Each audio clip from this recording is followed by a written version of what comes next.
Magandang araw po, ako po si John Cachola, Sales Executive dito po sa Mitsubishi Peak Motors sa Bad Santos, dito po sa May Tondo, Manila.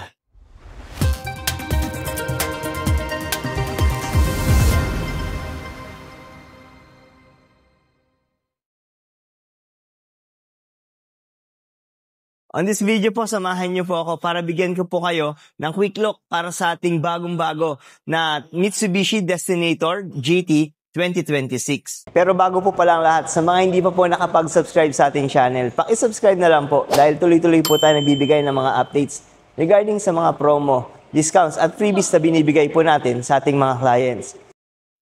So without further ado, tara po, samahan niyo na po ako. Ikutan na po natin ang bagong-bagong Mitsubishi Destinator GT CVT 2026. So guys, ito yung ating all new, no? Yung ating Mitsubishi Destinator na GT variant. So ito yung variant din na two-tone yung kulay. So naka-body color and at the same time, meron tong black roof. So, ito yung pinaka-top of the line po natin sa ating lineup ng Destinator. So, makita nyo guys, no? Doon pa lang sa ating dynamic shield front fascia, nakikita mo na yung kakaiba or napakalakas na dating nung kanyang dynamic shield front fascia. So, dito, meron tong accessory na Destinator na hood emblem. So, yan. So, separate po yan, no? So, ang unit natin, wala pang hood emblem na kasama. So, kung gusto nyo pong mag-avail nito, pwede naman po. So, yan yung ating Destinator na hood emblem. Then, yung ating kakaiba na grill na merong combination ng honeycomb grill and yung ating vertical grill. Then, dito sa ating vertical grill yan, guys. So, makikita nyo yung ating front camera na part ng kanyang 360 camera. So, i-check naman natin yung dito sa kanyang diffuser. So, sa may kanyang lower bumper, makikita nyo guys, yung ating grill din, ng radiator grill din, and yung ating LED na fog lamps. So, yan ang ating LED fog lamps. Then, yung ating diffuser, yan din. Yan. So, yan ang ating LED fog lamp. So, guys, lahat pala, ilaw natin sa ating Destinator is LED na. So, ang LED T-shape na headlamps. So, check natin dito sa angle na to. So, yan. Ganyang kaangas, guys. Yung ating Destinator. Talagang, pag nakita nyo to sa kalsada, mapapalingon kayo. So, ganun kaganda yung kanyang dynamic shield front fascia. Then, check natin yung side profile naman. Yan, dito sa ating side profile, yan, makikita nyo yung ating 18-inch na alloy wheels. So, meron na sukat pala yung ating gulong ng 255 by 55 and R18 na gulong. So, yan. Check lang natin dito sa side na to. Yan. So, nakita nyo kung gaano kaganda guys, no? Yung ating two-tone alloy wheels. Then, pagdating naman sa ating ground clearance, meron tong 214mm na ground clearance. So, napakataas pa rin ng kanyang ground clearance. Then, pagdating naman dito, no, sa is yung kanyang side fender flare. Yan, na color black. Matte black finish. Then dito naman sa ating baba ng ating pintuan, yan. Extended dyan yung ating panel. Hanggang dun sa rear wheel, no, ng ating unit. Yan. So, additional sporty and angas, no, dun sa kanyang side profile. Then guys, ito pala makita niyo yung ating door handle na white. So yan. So body color ang kanyang door handle. In-equip na siya ng ating KOS or Keyless Operation System. So malalock and unlock natin yung sasakyan within 70 centimeter. So basta yung hawak natin yung susi. Then, nandito naman guys yung kanyang auto-fold na side mirrors. Then, dito nakalagay yung isa sa mga camera niya ng kanyang 360 camera. Then, sa may bandang roof, yan guys, makita nyo, no? Meron tong roof rail. So, nakaabang na siya as additional na for utility purposes, no? Yan. So, yan ang bubong ng ating Destinator na merong roof rail. Then, makita niyan guys, yung ating spoiler. So, sporty look, para mas sporty look, and at the same time, mas siya, no, aerodynamic ang dating kasi ang pag aerodynamic po ang sasakyan natin is mas nakakatulong to, no, sa pag save ng ating gas. So yan, gas consumption. Yan, check natin ulit dito. Pababa sa ating windows. Yan. So yan, check natin yung ganitong angle guys. So yan, ito yung ating side profile and yung ating back design, no. So sa back design niya, so medyo sa dating niya is medyo may pagka-classic and at the same time futuristic ang dating dahil dun sa kanyang rear combination lamp na LED. Then ang kagandahan din yan dito sa may ating diffuser, dyan makita niyo yung ating reflector and 4-eye sensors. Yan, nandiyan yung ating 4-eye sensors. Yan. Then, eto. So, pag-check natin yung ganitong angle naman, yan, nakita nyo, yung combination niya napaka minimalist, pero yung dating niya pa rin is napakalakas. So, simple lang siya, pero napakaganda. Then, dito guys, yung ating automatic tailgate. So, equip po ang ating GT variant ng automatic tailgate. So, yan, dito naman, sa kanyang ilalim, guys, makikita nyo, equip yan ng ating camera, reverse camera. Yan ang ating reverse camera, na part din ng kanyang 360 camera. So, ikutan natin, guys, ulit, ang ating Destinator. So, mapaharap, mapaside, or likod, napakaganda ng dating ng ating Destinator, guys. So, i-check natin, guys, yung interior, no? So, sa door trim muna tayo. Side door trim, makikita nyo yung ating elegance and simplicity, no? Nung ating design sa kanyang door trim. Kung makikita nyo, equipped to nung ating leather na burgundy color and combination with black and silver. So, same siya, guys, nung leather na ginagamit sa ating mga top-of-the-line units like Black Series and yung ating Expander Cross. So, naka-uniform na yung mga top-of-the-line natin na variants is naka-burgundy, combination ng burgundy and black na leather. So, yon yung kagandahan, ang ganda ng ginawa ni Mitsubishi, no? So, at least indicated na nalalaman natin kung ito ay yung top of the line once na makita natin yung interior. So, yan, dito guys, dito tayo mamamangha, no, sa ating dashboard ng ating Destinator. Nakita nyo guys kung gaano kaganda and gaano ka-elegance yung dating ng ating Destinator. So, familiar kayo sa ating X-Force, almost same sila ng itsura dahil ginawang parang 7-seater na X-Force ng ating Destinator, pero mas mga pinaganda pa yung mga features nito. So especially dito sa ating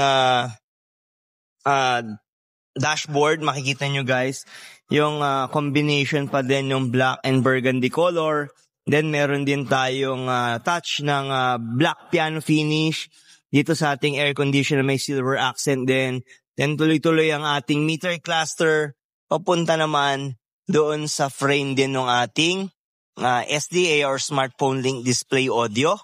So, napakalaki ng ating SDA 12.3 na inch na ating display ng ating infotainment. So, same sila nung ating X-Force. Then dito guys, yung ating leather wrap steering wheel na 3-spoke with silver accent. Then makikita natin dito sa kaliwa yung ating controls for infotainment and meter cluster. Then dito naman makikita nyo guys yung ating adaptive cruise control. Then dito naman sa kanyang side, no, yan, meron tong adjustment ng ating steering wheel. So tilt and telescopic na adjustment, no, para sa ating steering wheel. So depende sa preference, no, ni driver kung anong set ang gusto niya. Then dito sa may bandang lower part, makikita niyo guys yung switch yan ng ating tailgate.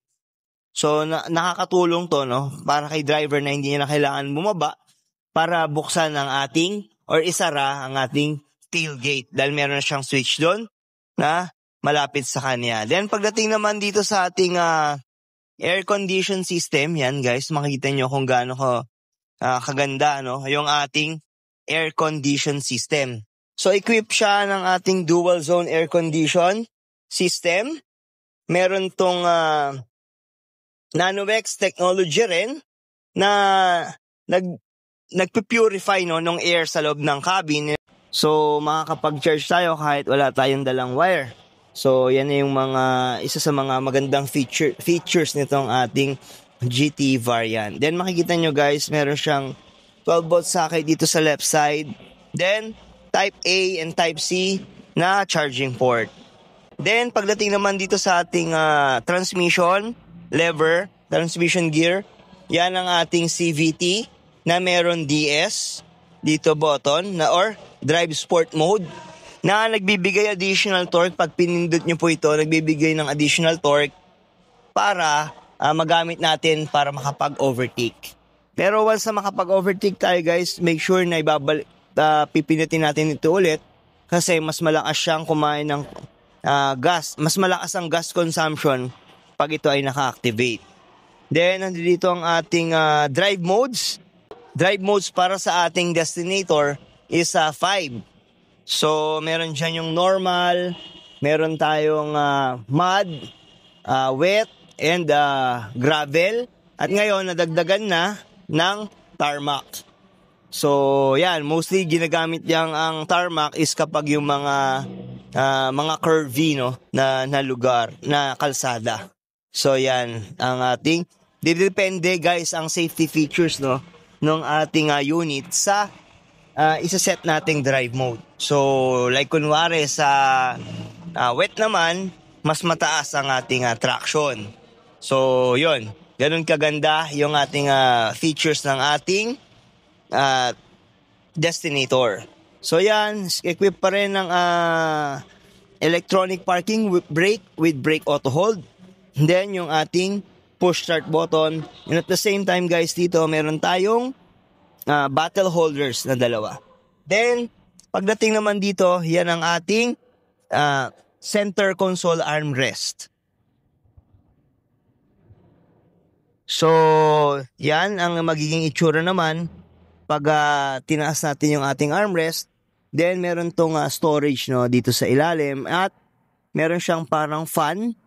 So, cooler, ibig sabihin hindi siya nakakapagpalamig, guys, no, ng bottled water na ilalagay natin dyan. Pero, kaya niyang i-maintain kung ano man yung temperature nung mismong drink natin. Then guys, dito naman makikita nyo yung ating meron siyang SOS button dito. So, kagandaan sa ating GT, sa mga magandang features niyan is pag nagkaroon tayo ng problema, like kailangan natin ng roadside assistance, pwede natin pindutin to, no, dadial yan directly dun sa ating operator.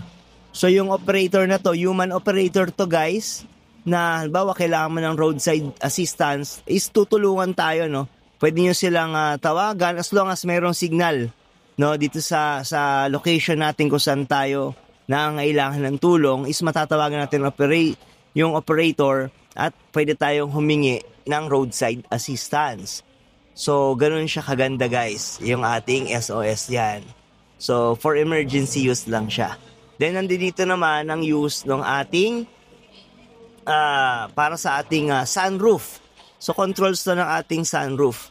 Pag ito yung mga switches niya para mag-open and mag-close yung ating sunroof na makikita natin dito, guys. So ganito siya kasosyal. So nakita nyo, open, guys, no, yung ating sunroof. So yan, napaka-romantic ng dating ng ating GT variant, no.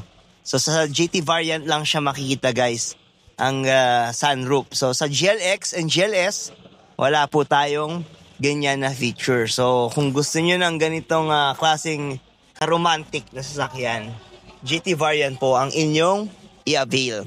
So yan, guys, basically dito sa ating front cabin, yan yung ating features, no, mga basic features na makikita nyo sa ating front cabin. So pagdating naman dito, guys, yan makikita nyo equipped ng two-tone na leather seat, no, ang ating Destinator, burgundy and black, na merong mga high contrast stitches and parang mga air cool, no, na not sure kung ano yun ang tawag, parang air cool dito sa texture ng ating seat. So premium na premium, guys, ang feel nito, no. Napakalambot, napakaganda ng leather ng ating Destinator. So yan, guys, basically yan po ang ating front cabin ng ating Destinator GT CVT. Then punta naman tayo sa second row. So guys, dito naman sa ating second row, yan, nakita nyo pa rin ang ating combination ng burgundy color and black sa kanyang side door trim. At guys, nakalimutan ko i-mention kanina, so naka-coaxial two-way na Yamaha ang ating sound system. So ibig sabihin yan, meron na rin yung speaker and tweeter, no, dyan na magkasama. So yan ang ating Yamaha system. So equip pa rin gaya ng ating X-Force ng Yamaha Dynamic Sound. So yan, din dito sa ating second row, guys, makikita nyo yung likod, no, ng ating seat para sa ating Destinator na GT variant. Yan, meron tong tray, no. So yan, guys, makita nyo, pwede nyo bawa long drive tayo at gusto natin kumain, pwede, dahil meron tayong tray dito. So dun din sa likod ng ating passenger seat, meron din tayong makikitang tray. So yan, meron din siyang equipped na bottle holder, no? So pwede natin paglagyan ng any type ng drink. So yan, guys, yung ating sa likod ng ating mga seats, no, ng driver side and front passenger side. Then, pagdating naman dito, guys, yan ang ating controls ng ating air condition. Yan, meron siya dito adjustment ng fan level and on and off button. Then, pagdating naman dito sa baba, nandyan ang ating charging ports, Type A and Type C. So, yan. Then, check natin ang ating second row. Yan, guys. Bali, ang mga aircon vents pala natin makikita sa taas, no. So yan, nandito sa may bandang. So yan, guys, yung ating aircon vents ng ating second row. Then meron din dito, no, sa may kabilang side. Check lang natin. Yan, for second row aircon vents. Yan, guys. Then pagdating naman dito, hindi lang natin may baba, pero meron tong center armrest. So naibababa yan, second center armrest kapag dalawa lang yung passenger, and para magamit natin yung ating center armrest. Then for third row, papasok tayo sa third row. Dito meron tong lever. Yan. For third row, yan, makita nyo na, guys, yung ating seats ng third row, no. Yung elegance niya, nandiyan pa rin yung ating leather seat. Then yung ating lagayan, no. So madilim lang, switch natin yung ilaw.